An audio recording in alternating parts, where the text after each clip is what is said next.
WWF Malaysia percaya bahawa tahap kesedaran masyarakat Malaysia, terutamanya agensi kerajaan, swasta dan NGO adalah tahap yang membanggakan. Tapi tahap kesedaran ini perlu disokong dengan pengetahuan mendalam tentang isu-isu alam sekitar, perubahan sikap dan kemahiran-kemahiran tertentu supaya ini akan membawa kepada perubahan tingkah laku yang akan membantu kepada kesejahteraan alam sekitar yang lebih berterusan. Pendidikan alam sekitar telah ada di dalam kurikulum, tetapi potensinya tidak digunakan sepenuhnya. Sebagai contoh, peta di dalam buku teks geografi agak ketinggalan. Murid-murid sekarang banyak bertanyakan soalan. Ada guru yang tak dapat menjawab. Walaupun ada guru yang dapat menjawabnya, adakah maklumat itu mencukupi? Dari segi konsepnya sistem pendidikan Malaysia adalah baik. Tetapi perkara yang perlu diberi perhatian di sini adalah implementasi. Oleh itu, WWF telah mengumpul beberapa pakar dalam bidang pendidikan, alam sekitar dan sebagainya untuk memulakan satu projek. Selepas beberapa perbincangan dengan Kementerian Pelajaran Malaysia, khususnya bahagian pembangunan kurikulum, kami telah bersetujui dengan satu rangka kerja bagi projek Sekolah Lestari Anugerah Alam Sekitar komponen kurikulum. 3 elemen penting telah dikenal pasti, iaitu pengajaran di kelas, pengajaran di luar kelas dan lawatan lapangan yang berfokus kepada mempertingkatkan pengetahuan dan pembelajaran experiential dan pendedahan sebenarnya kepada kehidupan. Projek Sekolah Lestari Anugerah Alam Sekitar komponen kurikulum bukanlah satu projek yang mementingkan kepada subjek yang baru dan guru-guru yang baru. Tetapi projek ini melihat kepada peningkatan atau pembaikian cara pengajaran dan pembelajaran melalui penyisipan dan pengintegrasian pendidikan alam sekitar ke dalam subjek-subjek yang sedia ada oleh guru-guru yang sedia ada.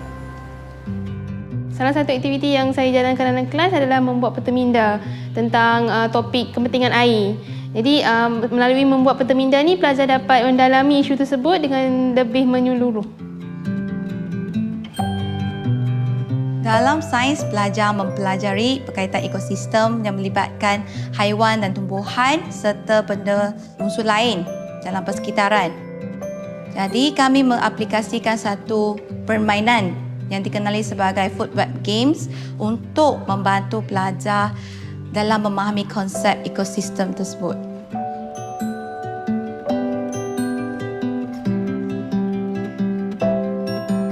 Kelas saya pernah melakukan aktiviti untuk menceriakan lagi sekolah dan menjaga alam sekitar dengan membuat taman herba.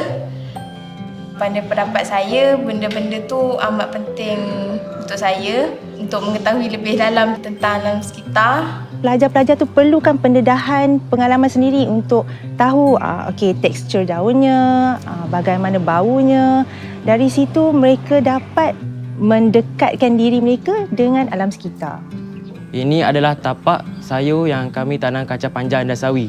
Kelas kami yang menanam semua sayur-sayuran ini. Pada bulan yang lepas, saya telah menuainya dan pada masa yang akan datang, saya akan cuba pula menanam tomato.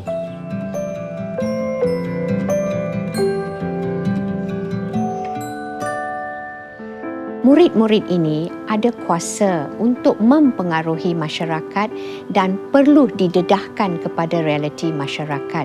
Atas sebab ini, elemen lawatan lapangan diwujudkan. Kami mahu murid-murid melawat tapak pelupusan, taman negara dan institusi konservasi yang lain supaya mereka faham kepentingan usaha-usaha ini. Salah satu lawatan hebat yang kami lakukan pada tahun lepas adalah lawatan ke Kuala Selangor. Kita telah pergi banyak tempat, tapi yang paling saya rasa seronok ialah semasa kita menanam pokok bakau. Ia pelumpur, tapi kami telah belajar tentang ekosistem bayi bakau, melihat burung-burung berhinjiran dari Iran dan China dan berpeluang menanam pokok bakau kalangan semua getang dan ikan pelacak. Tapi yang paling seronok ialah melihat kawan saya jatuh dalam lumpur.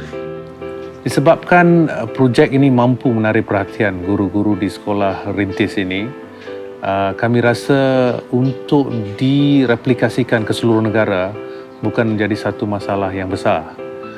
Apa yang perlu di sini adalah guru-guru yang bakal melalui projek ini perlu diberi latihan di peringkat yang tertentu supaya latihan ini dapat digunakan dengan sebaik mungkin untuk mendapat kemahiran menyisip pendidikan alam sekitar dalam subjek masing-masing.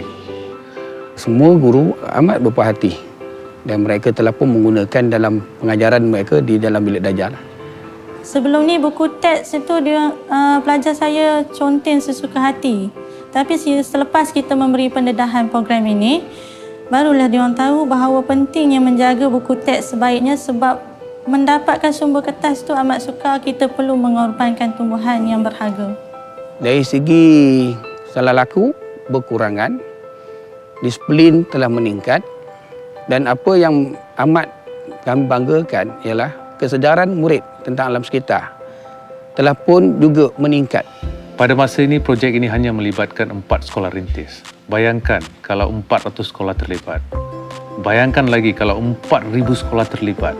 Dan kalau ini berlaku, ini menunjukkan ribuan pelajar, terutamanya pelajar SPM, yang telah menguasai kemahiran tertentu, pengetahuan yang mendalam tentang isu alam sekitar dan sikap yang lebih bertanggungjawab serta tingkah laku yang dapat digunakan untuk menangani isu-isu alam sekitar yang penting untuk menjaga khazanah alam sekitar selaras dengan pembangunan di Malaysia.